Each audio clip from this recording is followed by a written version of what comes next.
Hello दोस्तों, स्वागत है आप सबका हमारे यूट्यूब चैनल में। जैसा कि इससे पहले हमने पार्ट 1 से 6 तक का क्वेश्चन आंसर देख लिए थे, तो इस पार्ट में जानेंगे पार्ट 7 का क्वेश्चन आंसर। तो क्वेश्चन आंसर जानने से पहले लेखक के जीवनी के बारे में जान लेते हैं। तो पाठ का नाम है परंपरा का मूल्यांकन। लेखक रामविलास शर्मा, जिसका जन्म हुआ था 10 अक्टूबर 1912 ईस्वी में, जिसका जन्म उत्तराव जिला उत्तर प्रदेश में पड़ता है और मृत्यु 10 मई 2000 ईस्वी को हो गया था। शिक्षा की बात करें तो लखनऊ विश्वविद्यालय से अंग्रेजी में एमए किया और फिर पीएचडी सन 1938 ईस्वी में प्राप्त की। इनके मुख्य रचना था प्रेमचंद और उसका युग, भाषण साहित्य और संस्कृति, प्रगति और परंपरा, भाषा और समाज, निराला की साहित्य साधना आदि।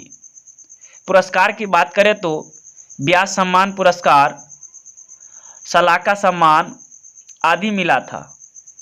वीवीआई पॉइंट की बात करें तो डॉक्टर रामविलास शर्मा भारत के प्रथम व्यास सम्मान विजेता थे। तो अब चलते हैं दोस्तों क्वेश्चन के ऊपर।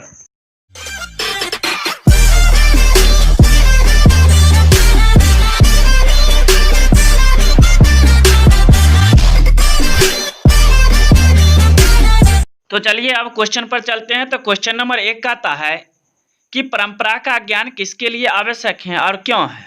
तो दोस्तों ये क्वेश्चन भी आया है, बराबर पूछते रहता है, तो आप इसे नोटबुक में लिखकर अच्छी तरह से याद कर लीजिएगा। तो क्वेश्चन आंसर के ऊपर चलते हैं। तो कहता है परंपरा का ज्ञान उसके लिए आवश्यक है जो लोग साहित्य के युग में परिवर्तन चाहते हैं, जो लकीर के फकीर नहीं हैं और रूढ़ियां तोड़कर क्रांतिकारी साहित्य की रचना करना चाहते हैं। उसके लिए साहित्य का परंपरा का ज्ञान जरूरी है। ऐसा इसलिए है कि साहित्य की परंपरा के ज्ञान से ही प्रगतिवादी दृष्टिकोण विकसित होती है और परिवर्तन मूलक साहित्य का जन्म होता है। इसलिए परंपरा का ज्ञान जरूरी है। चलिए तो क्वेश्चन नंबर 2 कहता है परंपरा के मूल्यांकन में साहित्य के वर्गीय आधार का विवेक लेखक क्यों महत्वपूर्ण मानता है। तो चलिए इसका आंसर जानते हैं। लेखक के अनुसार परंपरा के मूल्यांकन में साहित्य के वर्गीय आधार का ज्ञान महत्वपूर्ण है। इसका मूल्यांकन करते हुए सबसे पहले हम उस साहित्य का मूल्य निर्धारित करते हैं जो शोषक वर्गों के विरुद्ध जनता के हितों को प्रतिबिंब करता है। इसके साथ हम उस साहित्य पर ध्यान देते हैं जिनकी रचना का आधार शोषित जनता का श्रम है। चलिए क्वेश्चन नंबर 3 पर चलते हैं। तो 3 नंबर कहता है साहित्य का कौन सा पक्ष अपेक्षाकृत अस्थायी होता है। इस संबंध में लेखक की राय स्पष्ट करें। तो आंसर जान लेते हैं। साहित्य का संबंध मनुष्य से है, किंतु मनुष्य आर्थिक जीवन के अतिरिक्त भी प्राणी के रूप में अपना जीवन जीता है। बहुत सी आदिम भावनाएं साहित्य में प्रतिफलित होती है और इस प्रकार से मनुष्य से जुड़ती है। वस्तुतः साहित्य मात्र विचारधारा नहीं है, इसमें मनुष्य का इंद्रियां, बोध, उसकी भावनाएं भी व्यंजित होती है। साहित्य का यही पक्ष अपेक्षाकृत अस्थायी होता है। चलिए क्वेश्चन नंबर चलते हैं। साहित्य के निर्माण में प्रतिभा की भूमिका को स्वीकार करते हुए लेखक किन खतरों से आगाह कराता है। तो चलिए इसका आंसर जान लेते हैं कि यह निर्विवाद है कि विशेष सामाजिक परिस्थिति में कला या साहित्य का विकास होता है, किंतु सामान्य सामाजिक परिस्थितियां होने पर भी कला का विकास हो यह जरूरी नहीं है। यह साधारण प्रतिभाशाली लोगों की भूमिका होती है। वे ही मानव मन की अतल गहराइयों में डूबकर साहित्य की मोती निकालते हैं, शेष लकीर के फकीर होते हैं। किंतु इन विशिष्ट लोगों की कृतियां भी पूर्णतः दोष रहित नहीं होती, इसलिए कुछ नया करने की गुंजाइश रहती है। लेकिन व्यक्ति पूजा से सावधान रहना चाहिए, तभी साहित्य अस्थायी महत्व का होगा।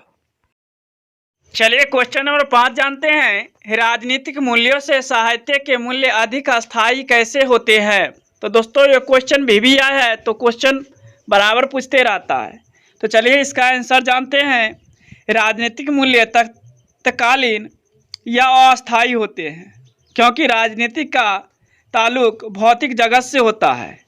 परिस्थितियों के साथ उसके मूल्य में बदलाव आता है, जबकि साहित्य का संबंध मनुष्य की भावनाओं से होता है और भावनाएं सदा तरोताज़ा होती है। यही कारण है कि राजनीतिक मूल्यों से साहित्य मूल्य अधिक अस्थायी होता है।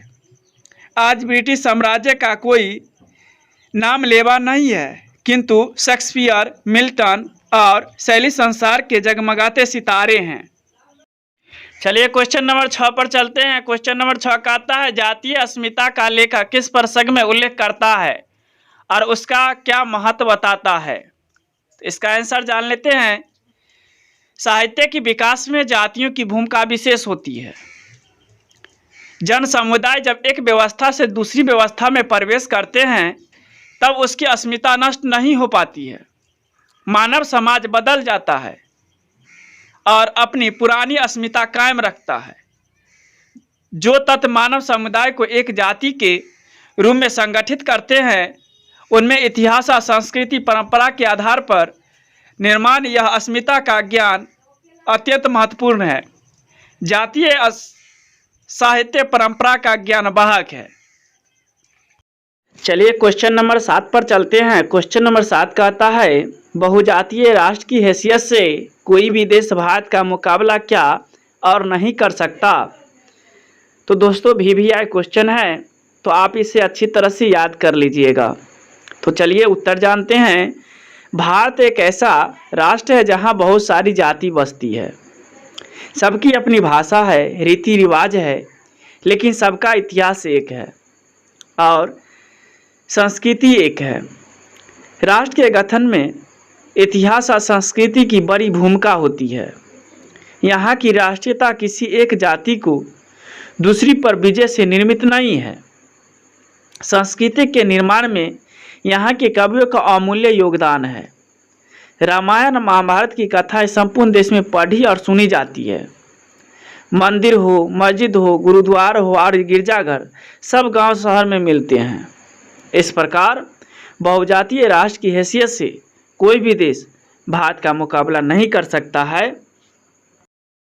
चलिए क्वेश्चन नंबर 8 पर चलते हैं। तो क्वेश्चन नंबर 8 कहता है, भारत की बहुजातीय मुख्यतः संस्कृति और इतिहास की देन है कैसे? ये भी क्वेश्चन VVI है, तो आप इसे अच्छी तरह से नोटबुक में लिख लीजिएगा और याद कर लीजिएगा। तो चलिए अब उत्तर जानते हैं। कह रहा है, भारतीय सामाजिक विकास में व्यास और वाल्मीकि जैसे कवियों की विशेष भूमिका रही है। महाभारत और रामायण भारतीय साहित्य की एकता स्थापित करती है। इस देश के कवियों ने अनेक जाति की असीमता के सहारे यहाँ की संस्कृति का निर्माण किया है। भारत में विभिन्न जाति का मिलजुल इतिहास रहा है। यही भाव के जड़ को मजबूत करती है। तो दोस्तों अब चलते हैं क्वेश्चन नंबर 9 के ऊपर। तो 9 नंबर कहता है, जातीय और राष्ट्रीय अस्मिताओं के स्वरूप का अंतर करते हुए लेखक दोनों में क्या समानता बताता है? अब चलते हैं आंसर के ऊपर। तो इसका आंसर जान लेते हैं।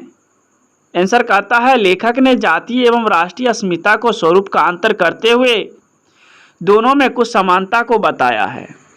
जिस समय राष्ट्र की सभी तत्वों का मुसीबत आती है तब राष्ट्रीय अस्मिता का ज्ञान अच्छा हो जाता है। उस समय साहित्य परंपरा का ज्ञान भी राष्ट्र का भाव जागृत करता है। जिस समय हिटलर ने सोवियत संघ पर आक्रमण किया उस समय यह राष्ट्रीय अस्मिता जनता की स्वाधीनता संग्राम के समर्थक प्रेरक शक्ति बनी।